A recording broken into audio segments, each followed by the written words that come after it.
good day, good afternoon, good night. How you doing? This is MCM and you're listening to You're Probably Right. Today we are going to have a serious conversation. Well, maybe not a serious conversation, but there's going to be a serious talk happening here. Now, of course, I'm only doing the talking, but just stay tuned.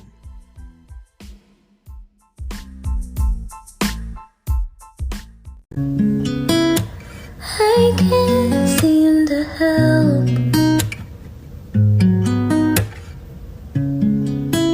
It's like you cast a spell. I'll keep loving you. You don't love me too. But I won't cry. I'll just sing a lullaby.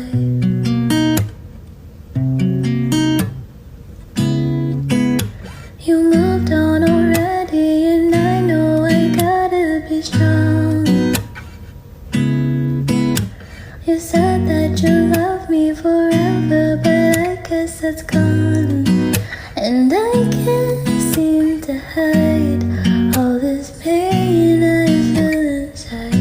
But that's okay, 'cause I'll sing a lullaby.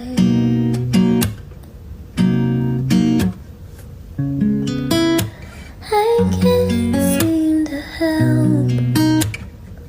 No, it's like you cast a spell. I can't believe we're through. We do only lose. But I won't cry. I'll just sing a lullaby.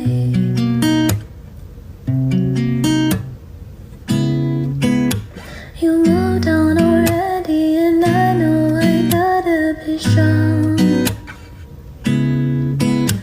You said that you love me forever, but I guess that's gone. And I can't seem to hide all this pain I feel inside. But that's okay, 'cause I'll sing a lullaby.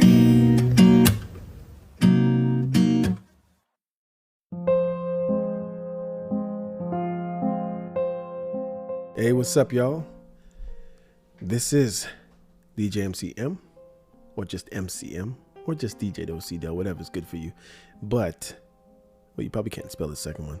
But anyhow, this is You're Probably Right, and I am your host, MCM, and we are here again. I wasn't really sure. Sorry, I'm like mumbling. I wasn't really sure if I was going to be back on this thing. But here we are. Here I am. Here you are. On my episode 90. I'm thinking I'm going to call this one Real Talk, or maybe airing out the dirty laundry. Not really sure yet. We'll see. Well, I guess you know by now because you clicked on it. Again, I'm thankful that you are here. I say it all the time. You're welcome at my house anytime. But you know what? I haven't said that for a while. But I will say that I do not profess to be a professor of anything. I'm not a minister of the gospel. I'm not a preacher, but I am a Christian, and this is a Christian individuals podcast. So most of the time I am speaking from that point of view. Now, of course, not all point of views. Maybe not a Lutheran point of view today. Maybe not a Pentecostal way of speaking today, or a Baptist, or a Southern Baptist, or Anglican, or any other, parts of Christianity. I'm not sure about the Anglicans, but anyways, definitely from a Protestant side. Last episode was really cool. I did a little prayer for you, for those who were listening, and a little prayer for me, and a little direction I was looking for. Not really sure if I got the direction yet, but here I am. I like round numbers, and 90 sounds nicer than 89. The point was, or the purpose, not the purpose, the goal was to get to episode 100 at least, and just leave them out there, and if the mood so hit me right, then I would continue, and maybe drop one here or there. But I mean, I think 89 episodes, 90 episodes is a lot just for someone to listen to one person, considering the fact that this Podcast generally just has me speaking. Now, I have played some important teachings like how to deal with anger or money management or a few different things, talking about the cultural aspects of institutions like school. I've talked about situations as far as black children inside school or black graduation coaches and whether or not the parents are the ones who need the coaching and how to deal with today's children. I've talked about a lot of different things, as my opening in my outro says as well.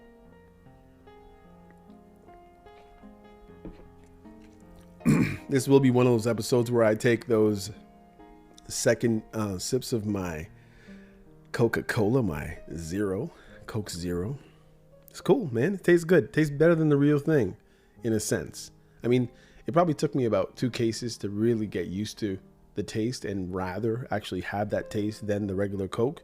But the fact that there's no actual sugar, even though it's some fake sugar, I don't need to gain any more weight, so I'm just doing whatever I can from whatever level. And that's what I would say to anybody.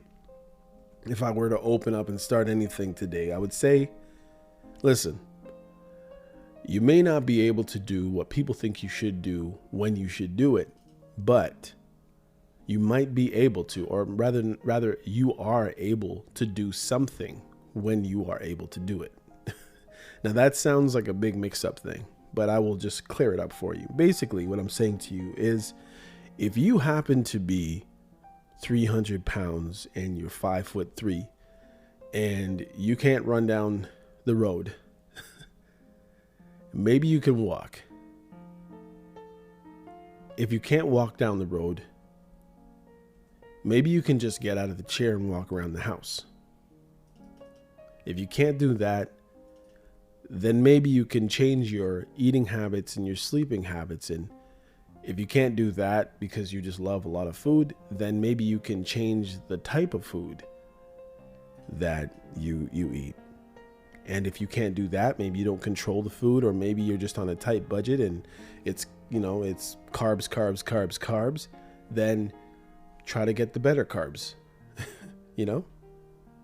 Go for some more oats and some more fruits, if that's, the cheap stuff. Because I mean, when you look at it at the stores these days, the food's crazy. You go out to the store and you pick up maybe 7 things and you're at $100 and you're like, where did the money go? Everything's so different now. This pandemic really messed a lot of people, most of us, up. Most people are hurting. Some people are okay because they already had many of the good habits that many of us are trying to get now. But my point is that there's always something that you can do to better your situation. I was saying to somebody the other day, someone who I know who they can't exercise, pretty much.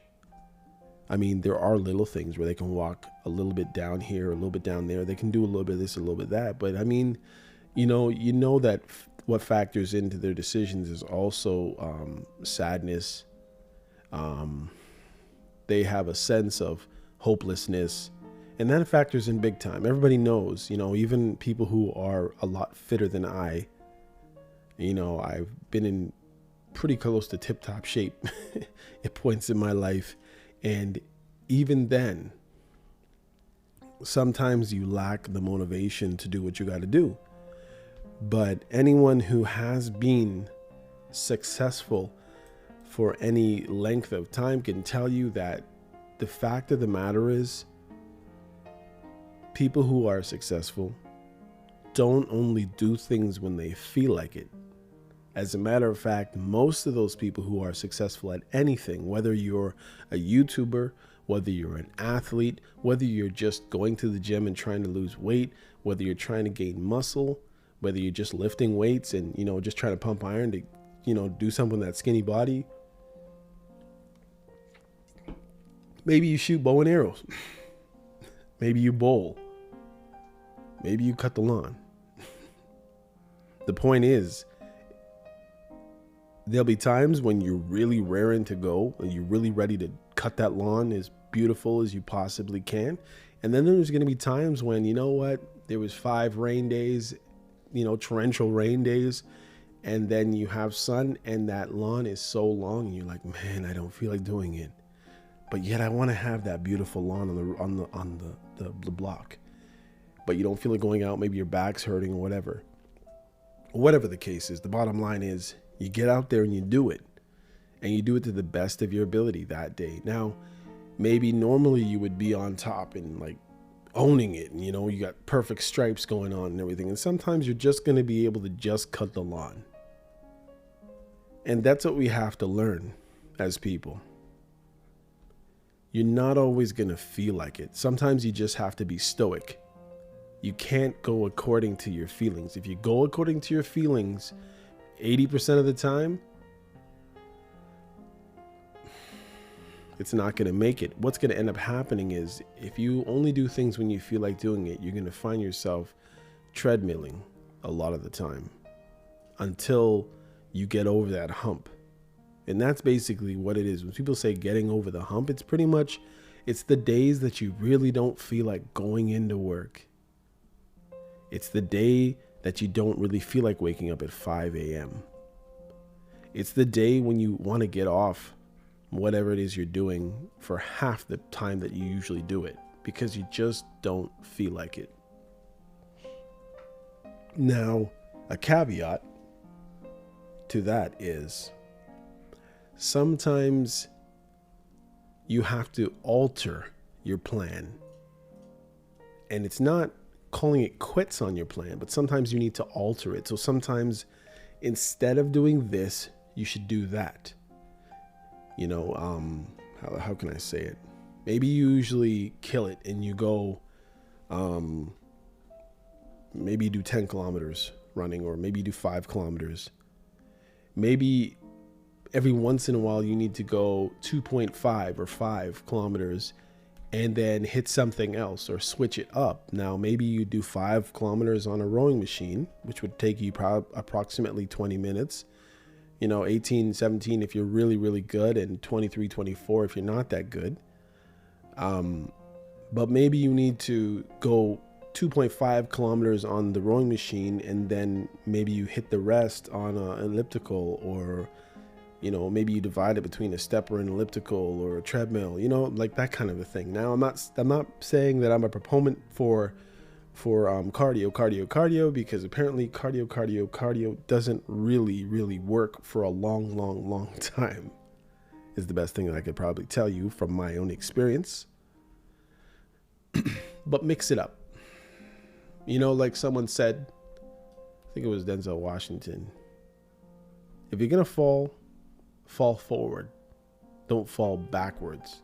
So if you had a crappy workout today, at least you can say, I had a workout. Whereas if you stay home, then you feel down on yourself saying, man, I didn't get to the gym today. You know? And you have to know the difference. I mean, if you're in pain and you're injured, the best thing is not to go. The best thing to do for you there is probably make sure you get enough rest, make sure you get the right nourishment, and prepare yourself to go forward in the future. But don't try to destroy yourself to make gains, because all you're going to do is set yourself back. An example of that would be one time, how old was I? I would say I was about, I can't remember how old I was, but way past my prime as far as playing basketball. I hadn't touched a basketball for maybe 2 years. And some young whippersnappers that I knew, my godson and his brother, they wanted to play some basketball along with my son. And I said, okay, fine. My nephews are there and everything. We're going to play. So I played all of them a game. I can't think we played American 21. The 21 where you're not just standing there shooting, you know, spotting up shots or whatever it is, but you actually got to play everybody. You got to clear the ball and bring it back in. So I was like way past my prime in this sport, but I was determined to beat these young guys no matter what. And I did. And then after that, we switched the sport, and I decided I'm going to try to play DB on these young guys in football. So we're throwing the ball, and they're trying to to score touchdowns over my head, basically. And they did. That wasn't a sport that I was going to be able to remedy at that age. And all I can tell you, after playing basketball and then playing football with those young guys for that amount of time, I paid for it. I can literally tell you, I think it's called a plantar fasciitis. All I know is I had huge, horrible pain for 2 weeks. And then I literally had a constant pain after that for at least the next 8 or 9 months. Like, it was bad. Like, my body's been twerked and pushed and twisted and broken, whatever, out of place, dislocated, all kinds of stuff. Not broken, because I haven't broken any body parts yet, which probably would have been better off for me. But I've twisted all my joints and all that, and ruptured and whatever, not ruptured. What's it called again? Like, I have displaced discs in my back and stuff like that. And the bottom line is I was in pain. Whereas I went too far, too hard, too soon. Where I should have just took it easy, played a little bit, and not try to go all out like if I was 19 again. So I learned from that lesson. I only did anything like that maybe one more time, but I went way easier on my body, and I didn't have half the amount of torturous pain afterwards. So there you go. That's a word to the wise as we hit around the 14-minute mark on this podcast. Yeah, that went fast. So I'm here and I'm wondering, what should I really talk about? There's been something that's kind of been stuck in my craw that's been grinding my gears lately. And it's this cultural thing. That's all I'm going to call it, this cultural thing. Everybody has a culture. Everybody has a tribe. Everybody has a purpose. Everybody has something that they need to get out, that they need everybody else to respect. Just straight up. Not making any sense of anything, whether or not other people believe in it. It doesn't matter if you believe in it. I believe in it. So you have to respect it, and you have to approach me or my situation as such. Why? Because I said so. Therefore, this one thought process is stopping others, or stopping people from being allowed to think for themselves. This thing I will never get over and never agree with. Just because you say you're an eggplant, it doesn't mean I have to call you an eggplant if I know you're just a person. But for some reason, people expect that you're just going to respect their opinion of themselves and treat them as such. I mean, let's think of the N-word. Now, I was thinking to myself, and there's a few different ways I want to go with this, but I mean, I'd rather do stuff that would, how is the best way to put it? That would pertain to what people would like to maybe say of me, rather than me talk about somebody else's situation and offend anyone, even though I'm sure people like me will be offended regardless, because that's just the way this world works these days. But the N-word. And I was thinking, and I really looked at this situation a little bit different, but here's the situation that happened. So I was having a conversation at work, and I used the word powwow. Now, the word powwow is a spiritual event. It's a spiritual dance and a few different things for people who are of First Nation descent, I guess. First Nation diaspora, or however they would properly put it. I'm just kind of speaking off the cuff here, so no disrespect to anybody who is First Nations or who identifies with any of the different tribes of North America or any other tribes, because I actually do, and apparently mine doesn't matter, so I was told. Whatever, I'm not indigenous to this land, so therefore whatever I am to any other land, it doesn't matter, even though we were all just born on the earth and it's one planet. But because it's all been sectioned off, apparently we all have our little places that we can claim, supposedly. Not that we've been able to claim anything from Africa, being from Africa and all the jewels and all the other things that have been taken out of Sierra Leone and all the other African countries. We can't go and claim anything, but yet people can claim land pieces and this, that, and the other, and whatever. But anyhow, I use this word in a conversation, and somebody overheard it. Somebody who is obviously being nosy and not minding their own business jumped out at me and said, listen, if you're not going to have a powwow, I would appreciate, not even I would appreciate it. It was just, please do not use that terminology. And you know, the funny thing is, the person came out very quickly.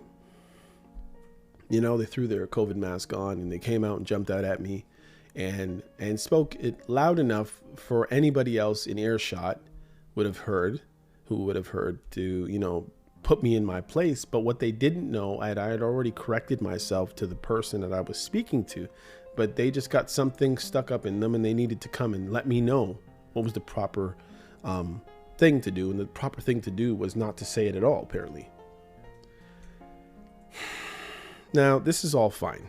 This is your belief, and I may not agree with things as far as how you would put them, but I mean, what am I going to do? Who am I, right? I'm just some dude. Fine. You know, where did I get this word from? And let's find the proper meaning of this thing before I continue. Let's see if I can find it.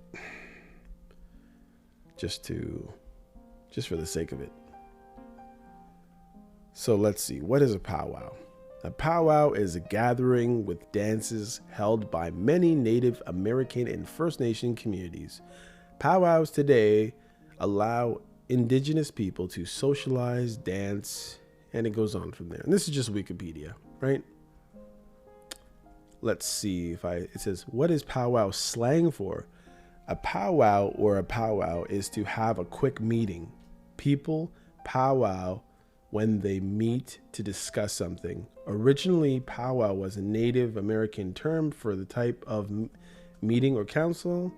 The term has since become a more general term for meetings and conferences, especially brief ones. And that's exactly how I had referred to this. And this is vocabulary.com, by the way. But I got jumped. The person wanted to jump down my throat about this, even though because of where I work, I kind of, you know, I censored myself. I said, oh man, I shouldn't have said that, right? Fine. But you know, the thing that ticks me off is, as a Christian, I have heard at least 10 people from the place that I work at use the name Jesus Christ in a derogatory way, or basically in place of a swear word. I heard somebody do it, a matter of fact, today because they spilled their coffee. I heard another person say it today because they were having a hard time doing their work. Not to mention the amount of times I've heard the F word all week in the business the place that I work, in my daytime job. But yet me using the word powwow, where did I learn it? I learned it from American television. It's not part of my Jamaican culture. It's not part of my First Nations. It's nothing from anything that I have been brought up to believe or know from my culture, from African, from the Jewish side or the Indian side or the black side of my family. None of it. You know, and apparently I am a descendant of the Tinos and ascendants from the Maroons in Jamaica from my dad's side. But apparently I'm supposed to hold tight to these things and jump down anybody's throat if they ever say anything. But the one thing I do take disrespect is for people using the name of the Lord Jesus in vain as a swear word. They're using it. If you could just pull out the word Jesus Christ, you could say that, Jesus the Anointed. You could say that, and you could just pull out and throw the F word in. That's how people are using it. So should I feel disrespected? Should I shout out and jump down somebody's throat when they say it? Yeah, I just feel hurt and I feel disgusted. But look at the word that I said. But yet I have to listen to swearing every day. It's kind of funny how the tables are kind of flipped over in this society. One time people respected the name of Jesus. Somehow, whatever it is that some of the churches did back in the day, church and state, and, having it all amalgamated together and doing all kinds of manner of nonsense. And who says they were the real church? Well, the people who it happened to, apparently, because they can say, whether it's the Catholic Church, which that's a whole nother story because they're way off as far as Protestant beliefs are. And I'm not going to get into that today. But, it's just everybody's just thrown in this pot as long as you believe in Jesus, it's like, okay, well, your people did this to us. It's like, come on, man. People are complaining who are working, I wouldn't even get into it, the earnings and all kinds of nonsense. But I'm coming from a culture who is constantly stepped on. And when we are not stepped on, it's probably when we're stepping on other cultures in something like basketball or football, just because we're bigger, faster, stronger, and better. And that's just the way it's been, right? It's just like if I wanted to talk about, if I randomly grab 5 black kids in a high school and I randomly grab 5 Chinese kids in a high school, and I said, okay, we're gonna have a math-a-thon. We're gonna do the best math we can. It's gonna be you 5 black kids against you 5 Chinese kids. The chances are the black kids are probably not gonna win. That's just the reality of where we are this day and age. Now, could that be said anywhere? Probably not. If you said something like that, it was just how disgusting and blah blah blah blah. Nothing as it is. I mean, if I grab, again, 5 Chinese kids and 5 black kids, and I put them on a basketball court, and we wanted to see who was going to win in a basketball game, chances are the black kids are going to win. Chances are. Now, I'm sure maybe there's a lot of Chinese kids that play a lot more basketball than a lot of black kids do math. Well, not really, because we all have to take math courses, right? But the bottom line is there's some things that are just norms. They are stereotypes, but it doesn't mean that they're totally off. There's generalizations to every single rule. And that's what kind of got on to me when they started talking about de-streaming math. And I was there saying, okay, you want to de-stream math? Sure. I don't feel any kid should be herded into studying for professions that are going to pay them less than $40,000 a year. I think that if anything, the world should be opened up to everyone who, for opportunity's sake. Now, ability, let's be real. How many of you people who are listening has ever touched a basketball net rim? I wonder if you thought to yourself, you know what I mean? And then I thought to myself, how many of you listening have ever been able to do any type of high-level scientific math, at a high level, just like a high level of a basketball rim. Do you understand it? 10 feet high. And the answer is going to be very few in both cases. There's many things that most of us or a lot of us are just not going to be able to do. But you shouldn't feel discriminated against or disgusted by the fact that you're not chosen to do certain things, or nobody looks at you as that you can do these things. Not saying that you can't or you will never be able to learn it, but how much focus was put on it when you were growing up? How much focus was put in your family's life as far as doing math? And not just the times table or adding and subtracting, but once you learned your multiplications, once you learned your adding and subtracting, your long division, how much more time was spent on doing functions or doing algebra or doing calculus or doing finite math? Not much for most people, because that is high level, high skill, a lot of time doing those things. It's just like money management, right? How many of us were taught by our parents to do money management? I mean, some of us were taught to save, but most of us were not taught how to make our money grow, or how to buy 5 things for $2 and sell all those 5 things for $50 or $13 each, or just sell them for 75% on top of what we paid for them. And it may not sound like a lot of money, but it adds up when you start applying it to different situations as you grow.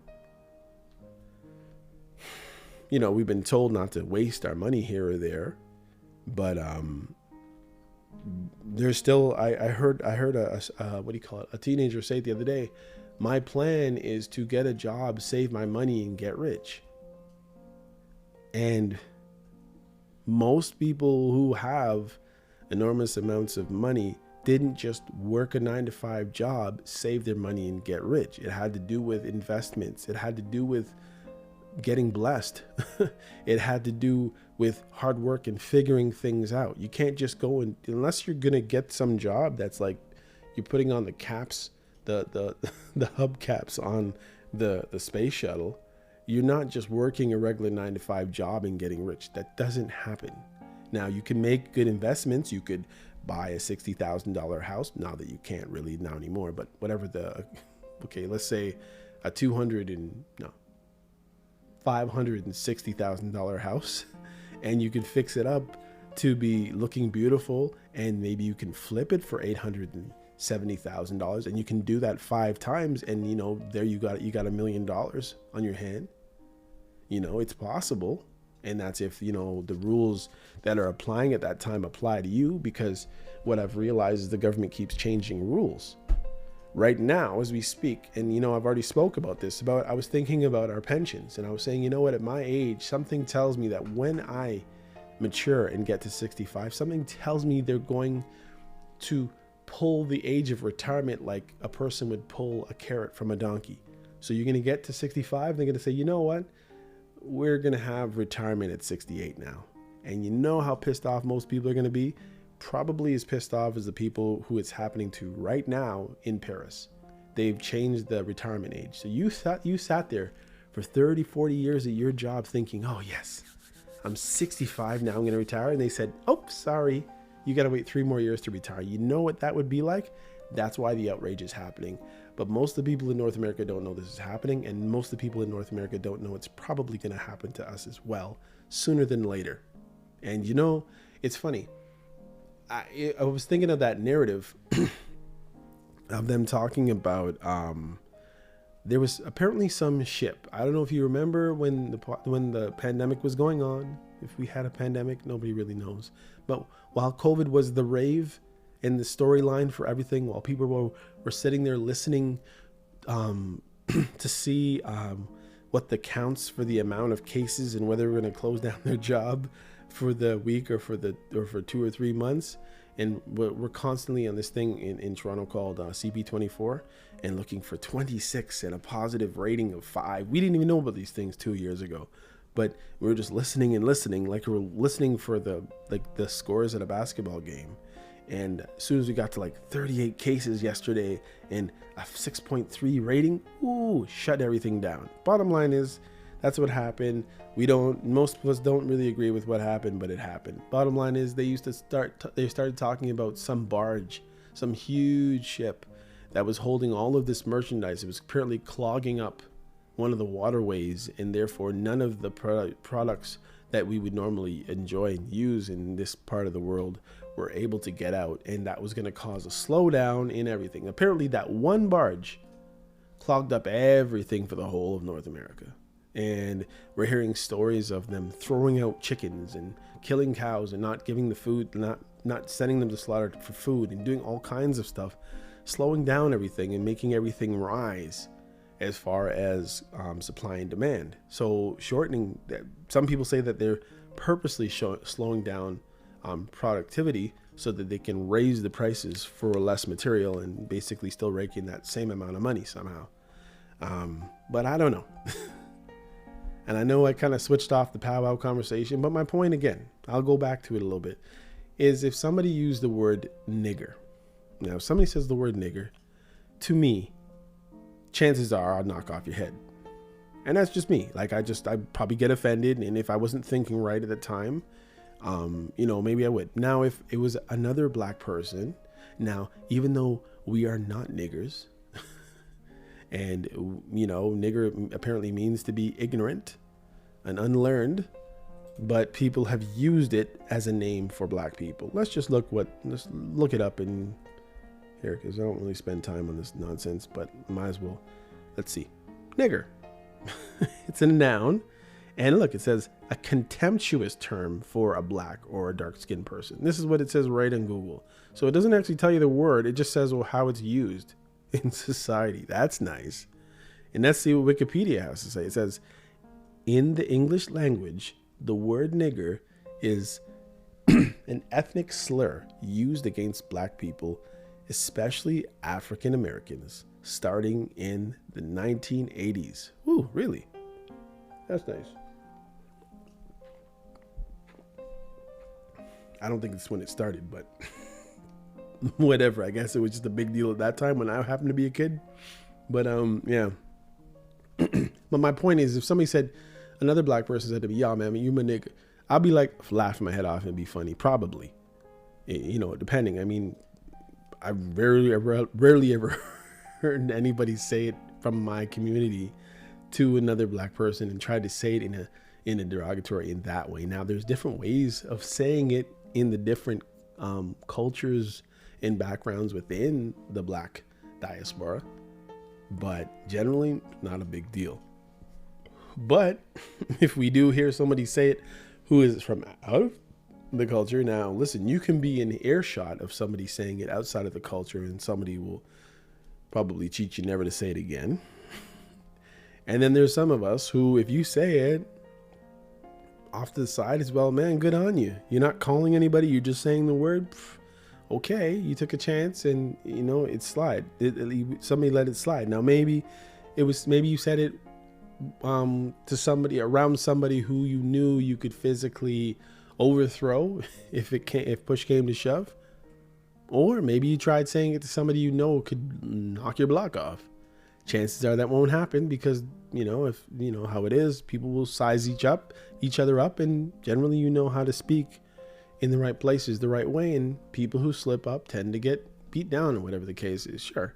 But my point is I've learned after that powwow incident, I've learned that, you know, people don't need to hold on to words like that when they're just talking. Like, the funny thing is, see, one word it was speaking about a person, right? Talking about the ignorance, the stupidity, the lowness of a culture.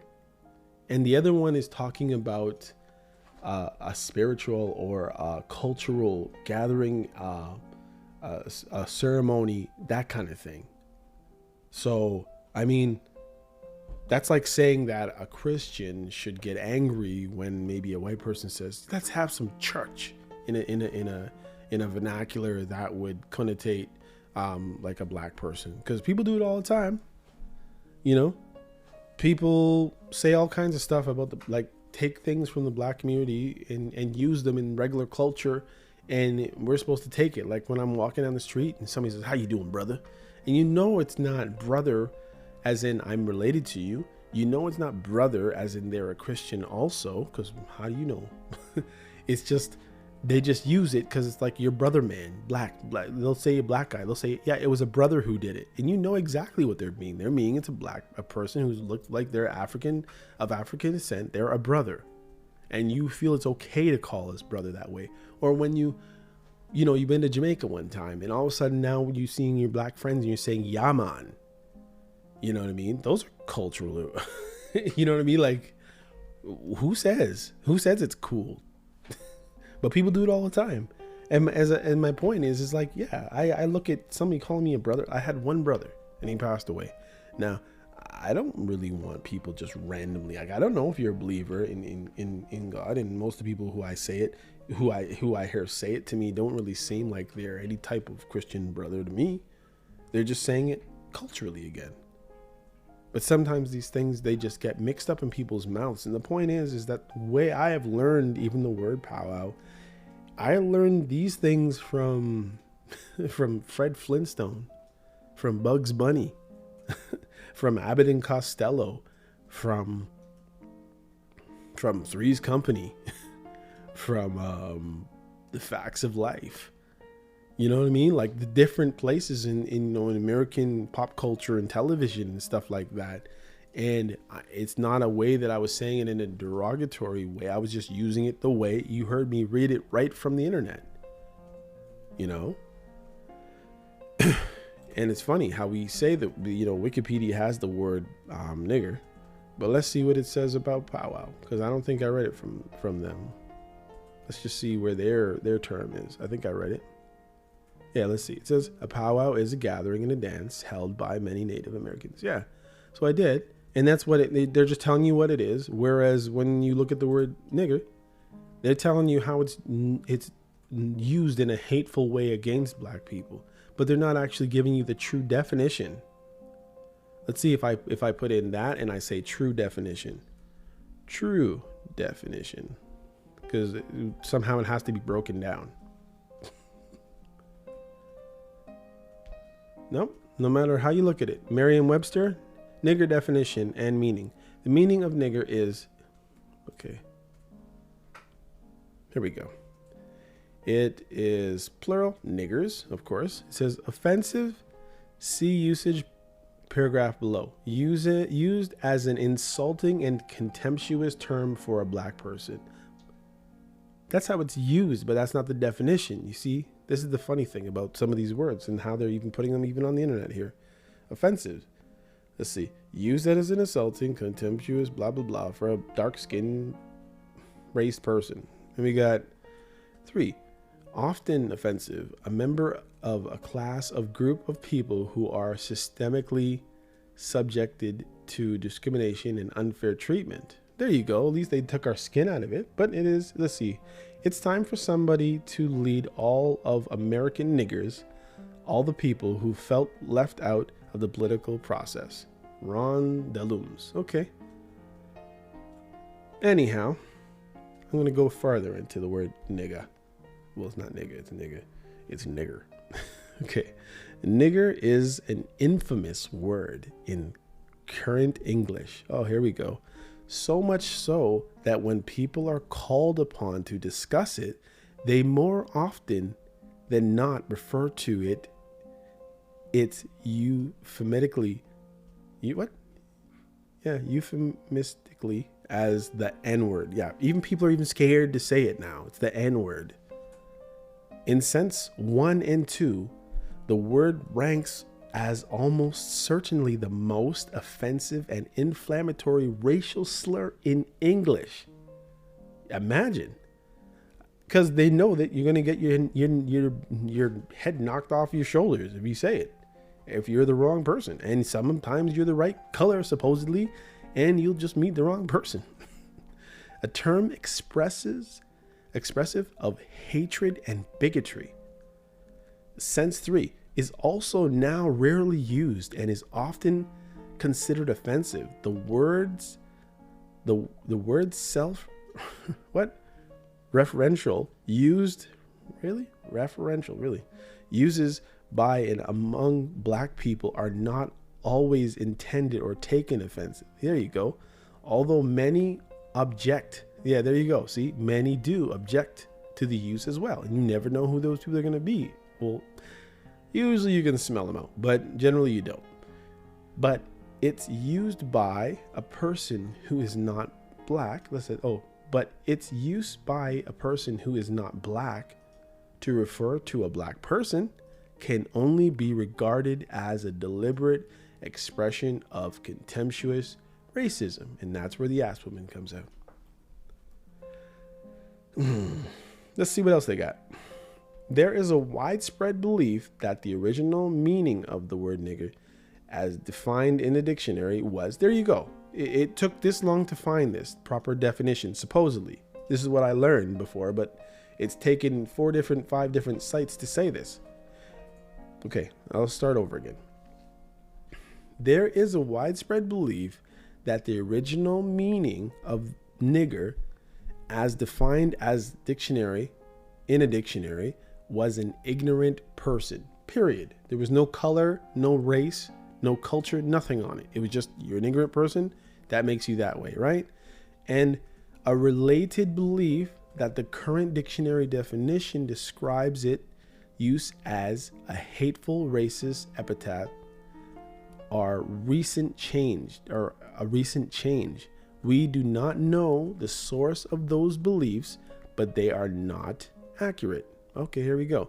The word was first included in Merriam-Webster Dictionary in 1864, at which time it was defined as a synonym of Negro, with a note indicating that it was used in derision or deprecation or depreciation. I don't even know what that word is. Depreciation. That can't be it. Yeah, that's what it is. Depreciation. Okay. There has never been a definition like an ignorant person for this word in any subsequent dictionary published by this company, nor do we know of such a definition in early dictionaries. So apparently that's not true. There you go. Well, then if it's always been that way, then it's always been that way. What can we say? Let's see. Alterations of earlier neger, from Middle French negra, from Spanish or Portuguese, negro or negro, from negro, black, from Latin, Niger. 1755, in the meaning defined at sense 1. Okay, so the bottom line is, I've said this word at least 14 times on this podcast. So the chance of anybody actually hearing this podcast is probably pretty low because everything's is going through algorithm checks and all kinds of stuff. So who knows? Maybe I'll be shadow banned for life. Anyhow,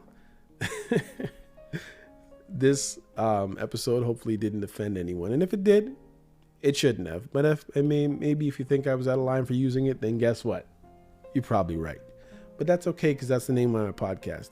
So I was just kind of exploring this whole thing. But the bottom line is, I would say to anyone deciding to use the N-word, probably don't use it as much as you might like to, and maybe just save it for your hip hop songs. I don't know what to tell you, and I can't tell you if it's okay to sing along with one, but if you're not black, I probably would, straight up.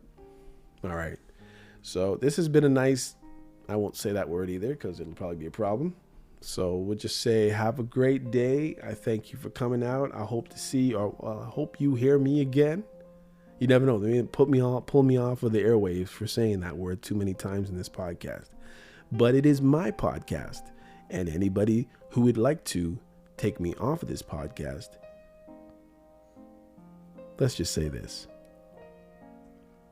Thank you for coming out. I really appreciate it. All my first-time listeners, my last-time listeners, my regular listeners, and my sometimes listeners. If you don't like my podcast, don't come back. If you like my podcast now, on the other hand, I appreciate you. No, I'm just joking.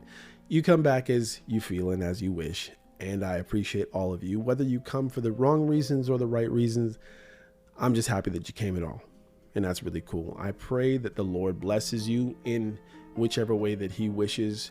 I know that he is sovereign over all, and I just thank the Lord God Almighty for salvation. I thank him for his blessings. I thank him for life.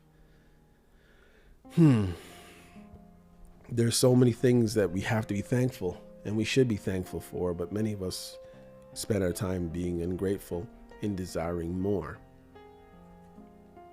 When we're not satisfied, we are not content.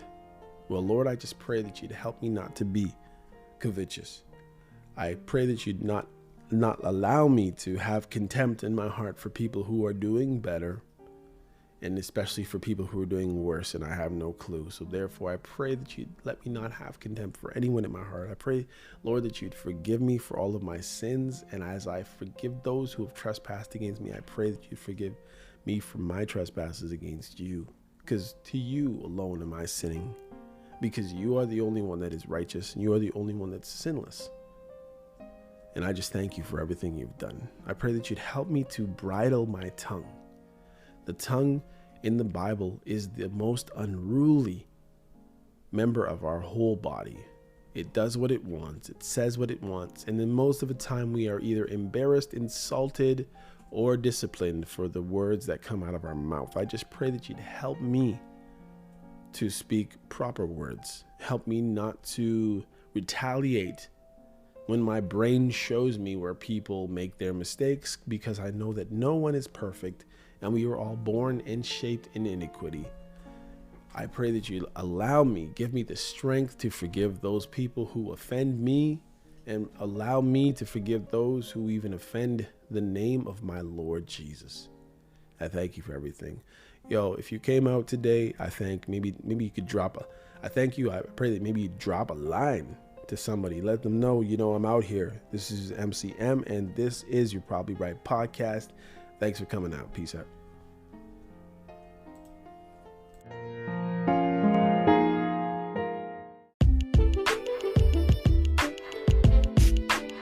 Hey, come check out You're Probably Right podcast. Society is getting more unpredictable every day, but at the same time, predictable in its unpredictability. Say that 4 times real fast. Come with me as I attempt to find clarity in all the fog while staying way outside the box and kicking the box way down the road with my size 12 dogs. I use the Bible, experience, education, fortune, misfortune, life's lessons, life's mistakes to sort through all the mess. I talk about news, God, God, self-help, sports, sickness, health, music, parenting, love, humbleness, hurt, pain, joy, and all the things that might make you say, I never thought of it that way. Hopefully, anyway. Also, I take a stab at answering tough and not so tough questions, and all the while understand that, listen, sometimes you end up in the hot seat and there's no thermostat. Well, that's how it is here. And because there's no topic, very few topics off the table, Torontonians will understand that Doug Ford reference there. Hopefully the podcast will be helpful and uplifting. And hey, maybe you'll find your own private Idaho here somewhere. Hope to see you soon.